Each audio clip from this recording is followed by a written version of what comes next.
lost and narcissistic. Oh my. Stubborn and lost and narcissistic. Oh my. For those of you who are familiar with The Wizard of Oz, you know why I'm laughing. So when Dorothy and her pals went on the perilous journey to Oz down the yellow brick road, they had fears of lions and tigers and bears. Oh my. And together they were able to work it out, right? And to support each other in making that journey. So today I'd like to talk about the generations. So the boomers, the zillennials, the millennials, the Ys, the Zs, all of them, whatever label that you like to give them. And the reason why I say label is because when I'm talking today about these generations and how to communicate easier with them and help them feel supported in their environment at work or wherever, I would like to throw out the disclaimer that these are generalities. Okay, they are a playbook, a rule book that can be very adaptable to your specific situation or circumstance. That being said, it's easier when you know the rules to be able to make the adaptations rather than making the rules up as you go along and having to learn the hard way, so to speak. And, you know, when you think about labels in general, right, we're putting somebody in a box. And it's kind of like how when people ask, what's my sign? And I feel like I'm going to be labeled by that. Or the Chinese New Year, you know, when somebody says, what year are you? Oh, you're a horse, you're this or that. Okay, so again, I'm just going back to saying these are guidelines, these are generalities. Yes, some of them are spot on. And yes, there are people who aren't even, they were born in the wrong generation, so to speak. We call them old souls. And so just take what works and think about the role that you play in the communication with these cross generations and how you can improve it. Because when people feel seen and heard and appreciated, they want to show up. They're inspired, right? So to be inspirational. Alrighty, starting with the boomers. That's me. So I know us the best, I'm going to say, even though I'm on the tail end. The boomers is a 20-year span. So actually they've broken it into two groups. So they have the older boomers and then the second half they call flower child or flower children. However, boomers across the board, they tend to be rule followers and they like structure. They like knowing what's going on. They really enjoy leadership, right? So some of their A games is they really value friendships because they are analog natives. Boomers were before all technology for the most part, you know, that we have now. And so we knew how to handwrite. We wrote letters. We wrote thank you notes. We talked on the phone and we socialized a lot. We had to get together physically because there was not another way to get together outside of that, right? So that makes for people who tend to be team players as long as everybody thinks and feels and agrees the same way that they do. So boomers can also be known as stubborn. And so how do you work with those folks? Well, number one, you're a good listener. That works for everybody. Secondly, you want to acknowledge them with awards, certificates, trophies. Those we still like that kind of stuff. And I'm laughing because I know I'm defining myself and it just cracks me up. So give them thank you notes and a cake at a staff meeting for their birthday. You know, these are just some simple things that you can do that will go, the value just will be a ripple effect for that person and they will be more likely to love their job, love you as their leader or their manager, and follow you. And so moving on, the Gen Xers, those are considered the lost generation. When I talked about stubborn and lost and narcissistic, oh my, these people are both. So they had one foot in analog and they also had one foot in technology as digital as it started to develop during their times, right? So they can straddle both. These people were left home a lot. They were also called latchkey kids, which makes them really great at working unsupervised. They are able to look for the next thing to do very easily. They don't sit around and wait to be told what to do. Okay, but the downside is they really that don't necessarily 100% agree with or admire authority.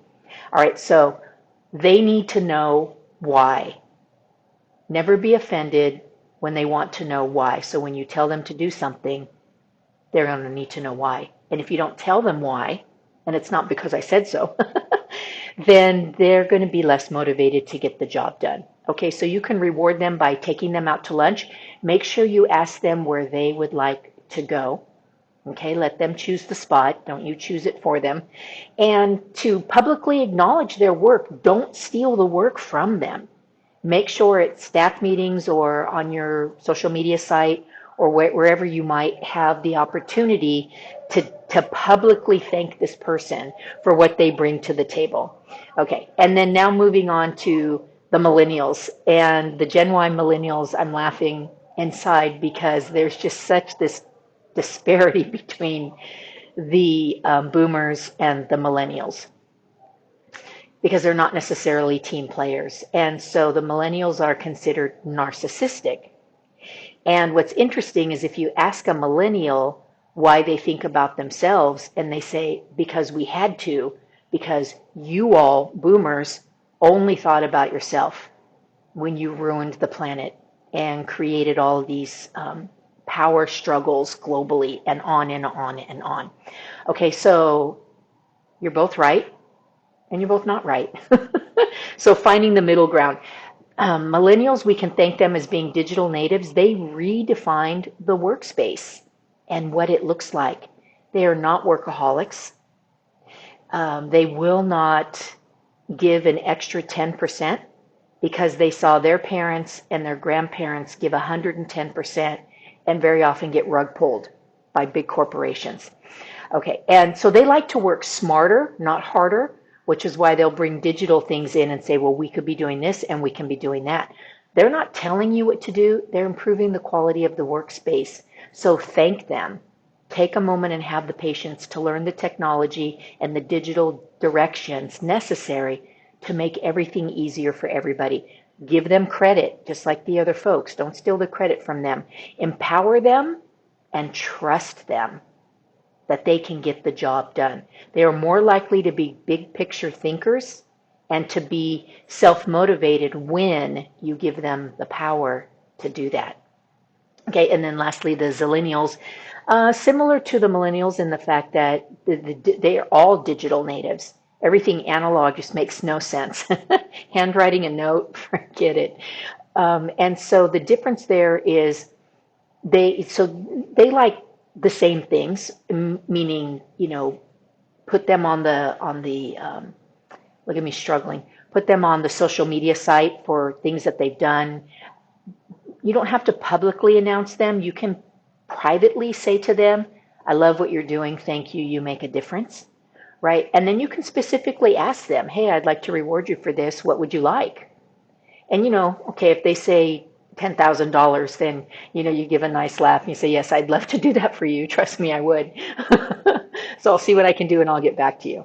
And so you kind of get the idea, right? The thing about the zillennials is they don't have rose-colored glasses. They see things as they are. So when things go sideways, they're not surprised and they're able to adapt, right? Just like the millennials and especially like the lost generation, right? That sandwich generation, they're really good at all of this all these types of things. Okay, so wrapping it up, give them clear goals. When they have clear goals, they can work without too much supervision. So remember, everybody loves feeling seen, heard, and appreciated, but we all like appreciation shown a slightly different way. Okay, so find the generational ways to show appreciation, not the way you would want it, but the way that they would. It's not that hard to do, and when you do it, you'll begin to start reaping the rewards. Allow everybody to question authority.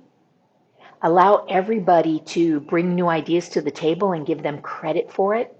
Allow everybody to have the opportunity to create an adaptable work environment. Okay, now that I know that there are certain rules in place and we can't always be rule breakers, but we could be rule benders. So look at the places, those of you who are higher up in the millennial phase, as to where you could bend the rules and be a stronger leader, somebody that your team looks up to and trusts and is motivated to show up every day with their A game and be the best. Okay, I'm Elle Graniel, the founder of Truespeak, author of 3 international best-selling books, most recently The Team Whisperer.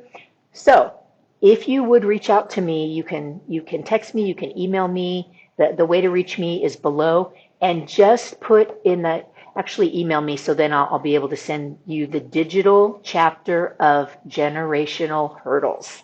So it goes deeper into what I talked about with you all today. So email me at info@truespeak.us and just put in the subject line Generational Hurdles, and I'll get that to you rapidly and properly.